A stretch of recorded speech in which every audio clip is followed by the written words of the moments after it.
আসসালামু আলাইকুম, স্বাগতম সবাইকে। আশা করি সবাই ভালো আছো। তো তোমাদের জন্য আজকে থেকে শুরু হচ্ছে ইন্টিগ্রেশন চ্যাপ্টারের এমসিকিউ শর্টকাট ট্রিক্স। এই চ্যাপ্টারটা তোমার এইচএসসি অ্যাডমিশন দুইটার জন্য খুবই ইম্পর্ট্যান্ট। সো আজকে থেকে আমরা এই চ্যাপ্টার যত ধরনের এমসিকিউ শর্টকাট ট্রিক্স পসিবল সবগুলো দেখার ট্রাই করব। সো প্রথমে আসো আমরা শুরু করি ট্রিক নাম্বার 1 দিয়ে। ট্রিক নাম্বার 1 বলতেছে কি, দেখো তোমার কাছে কখনো যদি এই ফরম্যাটটা থাকে, integration of f derivative of x divided by f of x dx, অর্থাৎ তোমার কাছে একটা ফাংশন থাকবে, উপরে এই ফাংশনের ডেরিভেটিভটা থাকবে। যদি তোমার কাছে কখনো এটা থাকে, তাহলে এটা ডিরেক্ট অ্যান্সার হচ্ছে ln modulus f of x plus c, ln modulus f of x plus c. যেমন ভাই কয়েকটা এক্সাম্পল দিছি এখানে। যেমন প্রথম নম্বরে বলতেছে কি, তোমার কাছে আছে কি 1/x 1 plus ln x dx, এটা আছে। তো আমি যদি এই কোয়েশ্চনের জন্য আমরা ধরে নিলাম এফ অফ এক্স হচ্ছে আমাদের 1 প্লাস ln x, এটা হচ্ছে আমাদের এফ অফ এক্স।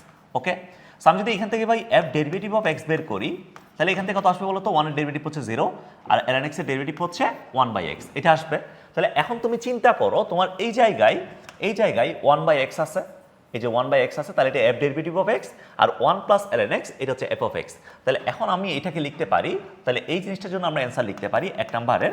তাহলে ইন্টিগ্রেশন অফ 1/x হচ্ছে এফ অফ এক্স, 1/x হচ্ছে এফ অফ এক্স, আর 1/x হচ্ছে এফ ডেরিভেটিভ অফ এক্স, আর 1 প্লাস ln x হচ্ছে এফ অফ এক্স। তাহলে এখান থেকে আমাদের অ্যান্সার আসবে ln modulus f of x. তাহলে এফ অফ এক্স এর জায়গায় কত আছে ভাই? 1 প্লাস ln x আছে প্লাস সি। ঠিক আছে, দ্যাটস ইট, এটা আমাদের অ্যান্সার। বুঝা গেছে?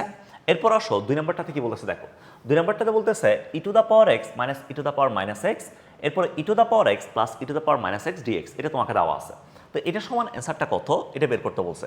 তুমি যদি খেয়াল করো, এই জায়গায় আমাদের হচ্ছে e to the power x plus e to the power minus x যেটা আছে, আমি যদি এটাকে একটু ডেরিভেটিভ করে দেখি, তাহলে দেখো এফ অফ এক্স সমান যদি আমি e to the power x plus e to the power minus x, এটা যদি আমরা চিন্তা করি, তাহলে e to the power x f derivative of x কত আসবে ভাই? এফ প্রাইম এক্স আসবে। E to the power x এর ডেরিভেটিভ হচ্ছে e to the power x, তারপর e to the power minus x এর ডেরিভেটিভ কত? E to the power minus x. But এখানে কি এক্স আছে? এক্স নাই, মাইনাস এক্স আছে। এটাকে ডেরিভেটিভ করলে কত আসবে? -1 আসবে। তাহলে e to the power x minus e to the power minus x, এটা আসবে, তাই না ভাই?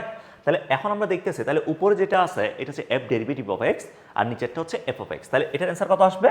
চটপট বলে দাও, অ্যান্সার কত আসবে? 2 নম্বরটার অ্যান্সার আসবে, এখান থেকে আমরা লিখতে পারি answer ln modulus f of x এর জায়গায় কত আছে? E to the power x plus e to the power minus x plus c. ঠিক আছে, এটা হচ্ছে আমাদের অ্যান্সার। এরপর 3 নম্বরে আসো। 3 নম্বরে বলতেছে কি দেখো তো ভাই, 3 নম্বরে কি বলতেছে দেখো তো। 3 নম্বরে বলতেছে integration of 10x divided by ln cos x dx, এটা তোমাকে দেওয়া আছে। তো আমি যদি নিচে যে ফাংশনটা দেওয়া আছে, নিচে যেটা আছে এফ অফ এক্স, খেয়াল করো, F of x equals to যদি ln cos x চিন্তা করি, ln cos x এটা হচ্ছে আমাদের এফ অফ এক্স। আমি যদি এফ ডেরিভেটিভ অফ এক্স বের করি, তাহলে এখান থেকে কি আসবে? ln x এর ডেরিভেটিভ আমরা জানি 1/x, তো এটা তো x ছিল না, cos x ছিল। cos x এর ডেরিভেটিভ কত? মাইনাস sin x, তাহলে এখান থেকে কত আসে? মাইনাস সাইন বাই কস, মানে হচ্ছে 10x আসে। তাহলে এখন তুমি দেখো, তাহলে নিচে যেটা আছে তার ডেরিভেটিভ দরকার -10x, তার ডেরিভেটিভ কত দরকার? -10x দরকার। সো এখানে কি মাইনাসটা আছে? মাইনাসটা নাই। সো যদি মাইনাসটা না থাকে, আমরা মাইনাসটাকে পয়দা করি, তাহলে এখান থেকে একটা -1 দ্বারা গুণ করলে এখান থেকে লেখা যাবে -10x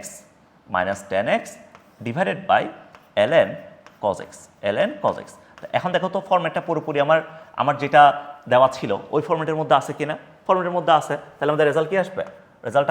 দেখো এতটুকু রেজাল্ট আসবে, তাইলে এতটুকু রেজাল্ট আসবে ln f of x, সামনে একটা মাইনাস আছে, তাহলে ln modulus f of x মানে কত ভাই? ln cos x plus c. ঠিক আছে, দ্যাটস ইট, এটা আমাদের অ্যান্সার। বোঝা গেছে আমার কথা কি ক্লিয়ার? ওকে, ঠিক আছে। সো যদি তোমাকে কখনো এই ফরম্যাটটা দেয় integration of f derivative of x divided by f of x dx, যদি এটা দেয়, তাহলে তুমি ডিরেক্টলি ইউজ করবা কি? ln modulus f of x plus c use করবা। কথা বোঝা গেছে? ওকে, সো এরকম আমরা আরও অনেকগুলো ট্রিক দেখবো। আমরা তো জাস্ট এখানে একটা ট্রিক দেখছি, আমাদের আরও অনেকগুলো বাকি আছে। ঠিক আছে, নেক্সট ক্লাসে দেখা হবে। সবাই ভালো থাকো, আল্লাহ হাফেজ।